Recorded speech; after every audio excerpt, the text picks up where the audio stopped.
Welcome back. Do remember you can find all our top stories on channelstv.com and youtube.com/channelsweb. You can also watch us on the go. Do that on your mobile device by going to m.channelstv.com and download the Channels TV app for Android, iOS and Windows devices from their respective stores. The Channels TV and the Channels 24 apps will give you access to news and updates. You'll also have access to the eyewitness feature. With this, you can share pictures, videos of news of happenings around you. Install the app, then tap and swipe to reveal the menu. And don't forget to follow the instructions you see.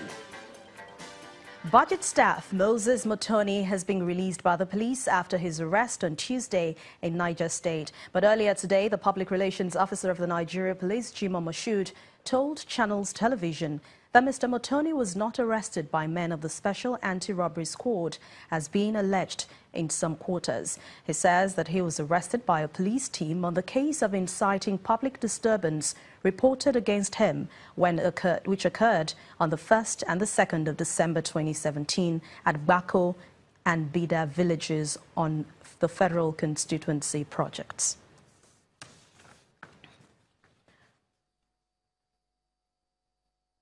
All right, so joining us on News Across Nigeria right now is the man in question, Moses Motoni. Thank you very much for joining us on News Across Nigeria. And so sorry for your ordeal, but give us a sense of what exactly happened. Okay. Good evening. My name is Moses Motoni. A project tracking officer working with Budget Nigeria. What we do, we track federal consensus project to sensitize the community about the ongoing project, about projects that is meant for the communities. And what we do is that after sensitizing this community, we try to encourage them to engage their representative involved in this project. So the 1st and 2nd of December, I was actually at Bida, Bako local government, and Lazun, and which I engaged the community of the project that is meant to be carried out, and which they were very, very happy about it, and everything went out peacefully. Then on that fateful day, I actually received a call from one of the members, and we explained and talked about it.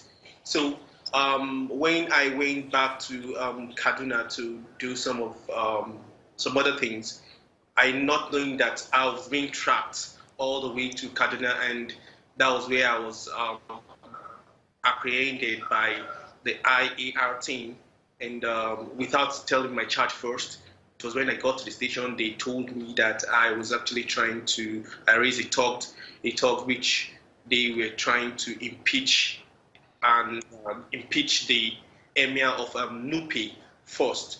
But subsequently, when I was moved down from Kaduna back to Abuja, being handcuffed in the van that I was taken with, and I was handcuffed actually at my leg and my hand, and that wasn't even convenient. But when we get there, that was when they actually said this is what transpired in Bako local government and Bida local government, that is Lazun.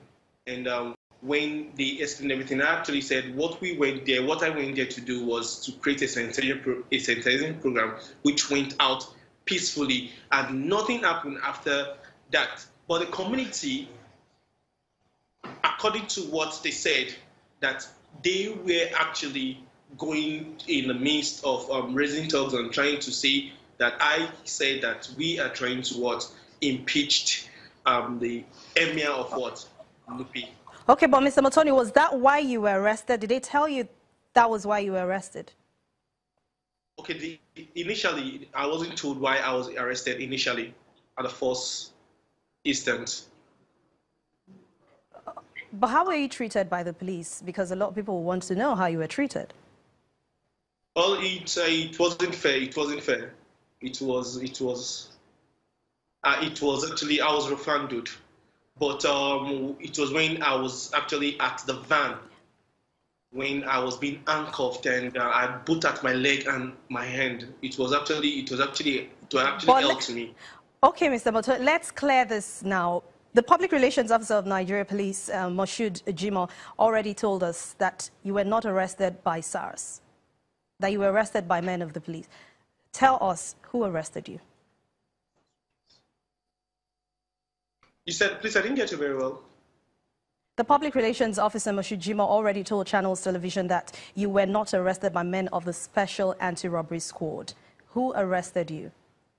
Okay, but initially, when I was arrested, what they said, according to the company, they said they were actually going to SARS office, and that was what I heard. And I'm actually not a resident in Abuja, so when they uncopied, they said they're actually going to SARS office, not knowing where we're going until when I got to the location. And when you got to the location, what did you see? It was actually SARS office. SARS office was actually close to the place.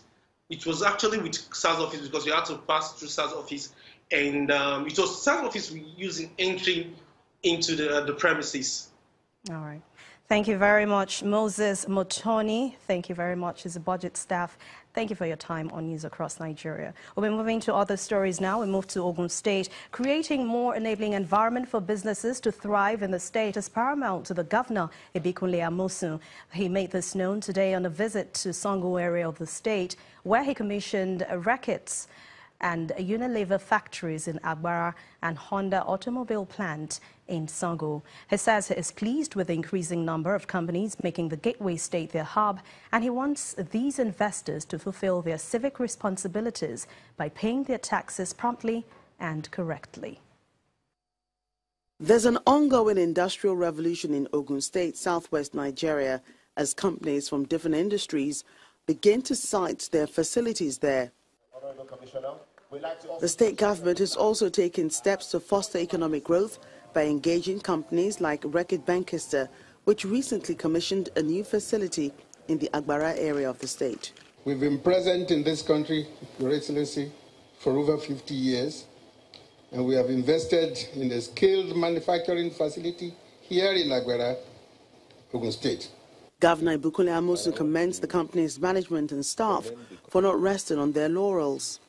And I want to commend the company for adding another feather to your well-adorned cap by investing in a world-class warehousing and logistics infrastructure in this production line.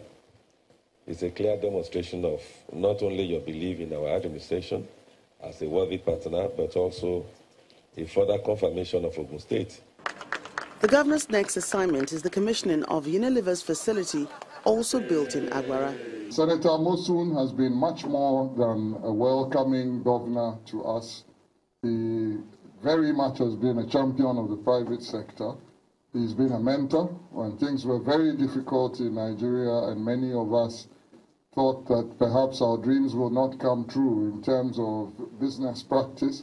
He was one of the ones who always said to us, "Don't give up." Governor Amosun then moves to the Honda assembly plant, this time in Sango. Honda Manufacturing Nigeria Limited have been producing and selling the motorcycle in Ota and Honda Automobile Western Africa. Since 2 years ago, have started automobile assembly in Ota. There's one more thing for the governor to do here. The management and staff of Honda ask him to plant them a tree. After an eventful outing, Governor Amosun bears his mind on the state's economy. We're on the right path. Ogun State is on the right path. This is not the way Ogun State was before we came. In the Committee of State, Ogun State was ranked then, maybe about 29, even instead of doing business 35th or so.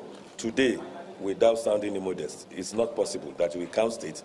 Ogun State, they will say, is either first, second, or third. Since its first term in office, the Amosun administration has been working non-stop to build a strong economy. And with this pace of development, the state government is confident that the Gateway State, as it's popularly called, will remain a top player in the nation's economy. I will still be talking infrastructure when we return on News Across Nigeria, but this time in Kogi State. Please stay with us.